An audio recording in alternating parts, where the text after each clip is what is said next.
Assalamualaikum warahmatullahi wabarakatuh. Oke, sahabat Joyo Santri Adventure. Kali ini kita akan menyimak sebuah analisa statement dari ini Mas Heri Pras ya.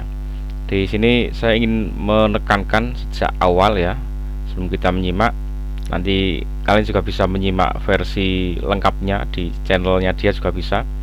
Intinya gini, ini adalah pendapat-pendapat yang cerdas ya, yang melatih sebuah kehati-hatian karena kita harus berpikir cerdas, kritis, hati-hati.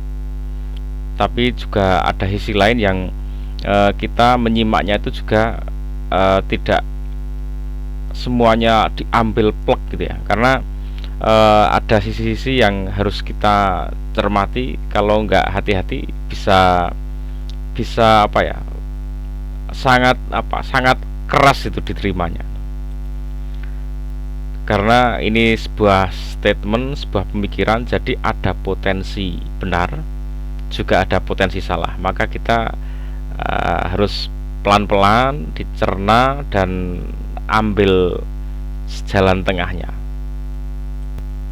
Dan ini adalah pendapat pribadi.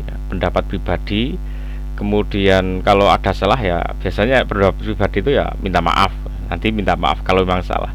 Tapi beda dengan kalau pendapat itu sudah dilewatkan organisasi, mungkin organisasi Muhammadiyah atau organisasi NU, itu melalui proses yang panjang, proses musyawarah, kemudian ditemukan banyak ide, argumen, kemudian sampai dibuatkan fatwa. Nah itu memang pertanggungjawabannya lebih bisa dipertanggungjawabkan, karena itu sudah keputusan secara organisasi besar ya. Pemikirannya itu nggak cuma satu orang, kalau ini satu orang, jadi tetap harus dicerna pelan-pelan, hati-hati. Jadi tidak bisa langsung semuanya diambil benar atau semuanya ditolak salah gitu ya.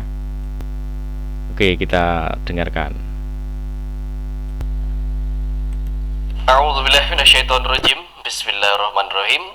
Teman-teman, mari kita kembali lagi kepada kasus pembodohan publik. Ya, saya menyebutnya ini adalah sebagai pembodohan publik sekarang, dimana semakin kesini Habib-Habib ini banyak yang sudah semakin menyimpang. Dan yang paling disoroti sekarang adalah Habib Lutfi bin Yahya, dimana Habib Lutfi bin Yahya dengan statement-statementnya, di ceramah-ceramahnya itu menuai kontroversi dan serta dicari kebenarannya oleh para pencari kebenaran. Dan di sini ada 4 kasus yang menanti Habib Lutfi untuk dipertanggungjawabkan secara serius, untuk dipertanggungjawabkan secara dewasa. Karena apa? Di sini Habib Lutfi ini digadang-gadang sebagai seorang wali Allah dengan berbagai macam kelebihan yang diceritakan oleh beberapa orang. Katanya Buya Uci cerita kalau Habib Lutfi pernah mecah diri. Kiai ya, Habib Lutfi mecah diri. Yang satu ada di ruang tamu ngobrol dari zuhur sampai isya, gak sholat. Ternyata ketika diselidiki oleh si kiai, Habib Lutfi mecah diri. Ada Habib Lutfi lain sedang sholat. Cerita yang sudah basi di telinga. Guru sekumpul juga, si sekumpul itu, dia juga diwalikan bisa mecah diri jadi 3. Melihat Nabi Muhammad bangkit dari kubur, kuburnya goyang-goyang. Na'udzubillah itu. Dan di sini Habib Lutfi yang diakui juga bisa jalan di atas air, bisa mecah diri, bisa ronsen kuburan, ternyata memiliki banyak kasus ya, kasus-kasus yang sangat serius. Baik. Oke ya, tentang dunia wali ini kalau di NU memang sangat lekat ya. Tapi kalau di Muhammadiyah tidak, istilahnya ya, tidak ada yang seperti versi NU itu enggak memang.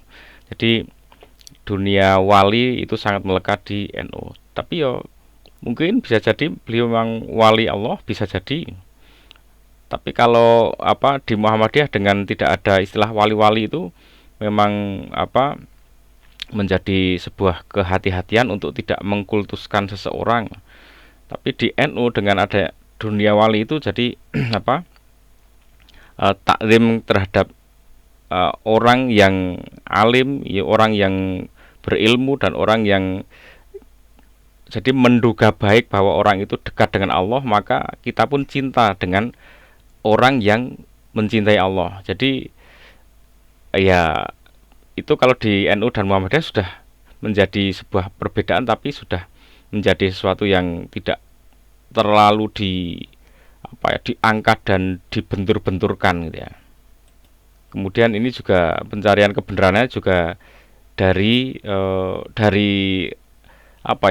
orang-orang yang menyampaikan, bukan suatu penelusuran yang langsung ketemu orangnya, dipelajari, digali, dikaji beneran, juga enggak cuman dari pernyataan-pernyataan orang. Jadi ya kalian bisa lihat sendiri seberapa nanti kira-kira kualitas kebenaran informasinya gitu ya.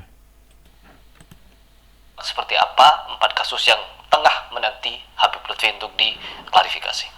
Ada 4 kasus yang menunggu Bapak Lutfi bin Yahya yang dikenal sebagai Sufi Presiden, sebagai Mursyid Torikoh, sebagai Ketua Jatman. 4 kasus tersebut adalah: 1. Fakta dia telah mengubah sejarah berdirinya NU. Ini adalah sebuah perilaku yang suul adab kepada Mbah Hasyim Asy'ari dan pendiri lain. Baik, ini ya, jadi sumbernya itu diambil dari pernyataan-pernyataan orang yang dari online juga. Jadi ya kebenarannya gimana mau mengvalidkan kalau dengan sumber-sumber yang seperti ini ya. Allah minta hadis baru. Ada juga yang memanggil arwah Nabi untuk menanyakan perihal tanggal pernikahan, tanggal membangun rumah. Ngaco. Kalau ada orang mau minta hajat, datang ke Syekh Sultana. Syekh Sultana, bangun rumah hari apa yang bagus?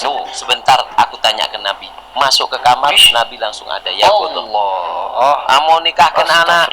Sebentar, masuk ke Nabi. Astagfirullah. Sampai idza baqa ilmul akhbar ja'ahun Nabi wastibda. Ini keistimewaannya Syekh Sultana.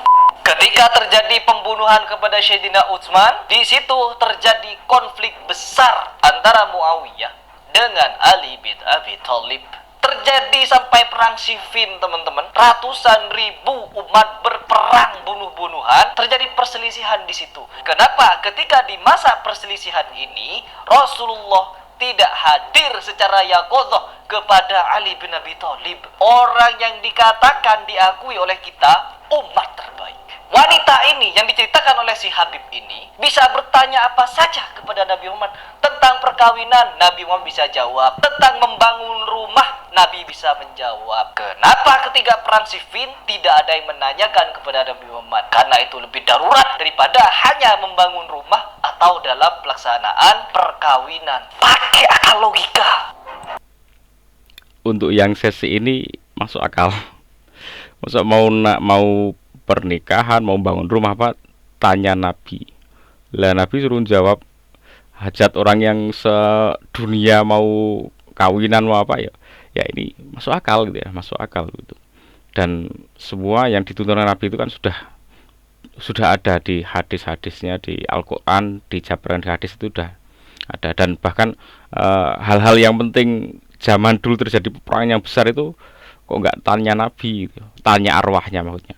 Jadi kadang ada hal-hal yang memang harus dikritisi, dicermati, tapi tetap dengan kalimat-kalimat dengan hati yang halus ya, yang tidak terlalu frontal. Kalau di set didesain kok dengan cara yang kadang bisa menjadi sebuah sesuatu yang ya kayak agak ekstrim gitu ya.